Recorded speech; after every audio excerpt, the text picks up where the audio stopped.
एक और हॉरर कहानी। मयंक एक मल्टीनेशनल कंपनी में मैनेजर की जॉब करता था। एक दिन वह ऑफिस से घर जाने के लिए लेट हो गया था। सर्दी की मौसम होने के कारण रात भी जल्दी हो गई थी और ठंड भी बहुत शुरू हो चुकी थी। रात में चलते चलते मयंक को अचानक एक आवाज़ सुनाई दी, रुक जाओ। मयंक वहीं पर रुक गया और पीछे मुड़ के देखा, लेकिन पीछे कोई भी नहीं था। फिर से वही आवाज़ सुनाई दी, सामने देखो। जैसे ही मयंक ने सामने देखा तो उसे ज़मीन पर कुछ चमकती हुई चीज़ दिखाई दी। मयंक दौड़ के उस चीज़ के पास पहुंचा। देखा तो यह कोई साधारण चीज़ नहीं थी, बल्कि एक चमकता हुआ हीरा था। उसने वह हीरा अपने हाथ में लिया। उसकी चमक देखकर वह चौंक गया।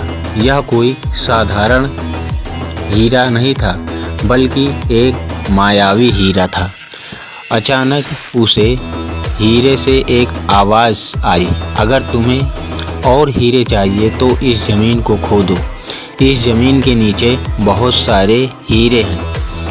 मयंक खुश हो गया। उसने उस हीरे को अपनी जेब में डाला और ज़मीन खोदना शुरू कर दिया।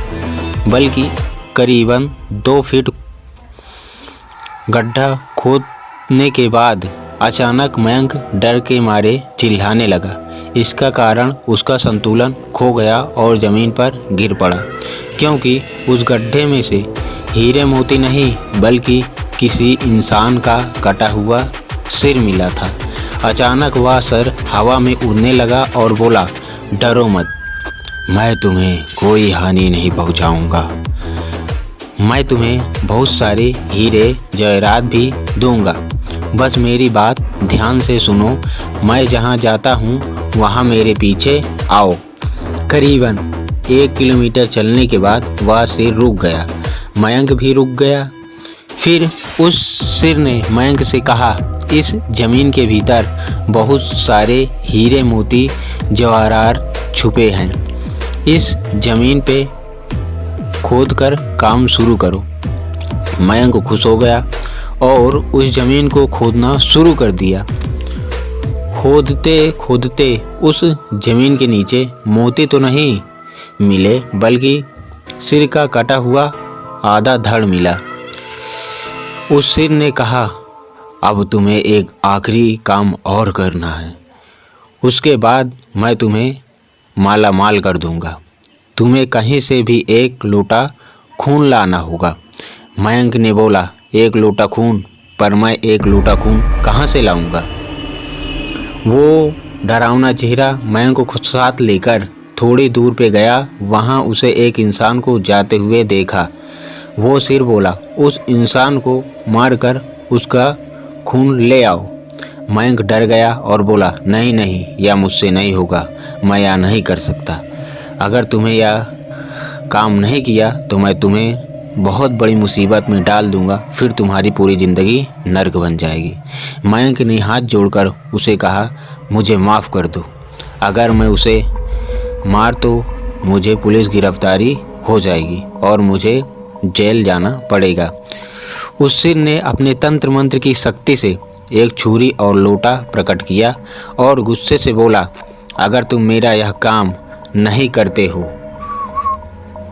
करते हो तो मैं तुम्हें मार डालूंगा। और फिर मयंक ने उस आदमी की ओर चलने लगा। उस आदमी का मार डाला मयंक और उसका खून लेकर उस सिर के पास गया। वो सिर खून को देखकर बहुत खुश हुआ और बोला, यह खून मेरे शरीर में डाल दो। उस सिर के कहने पर मयंक ने खून को उसके शरीर पे डाल दिया। फिर कुछ ही देर में वो कटा हुआ सिर उस शरीर पे जुड़ गया। यह सब देखकर मयंक की हालात अब खराब होने लगी। वो उस भूत को देखकर काफ़ी डर गया।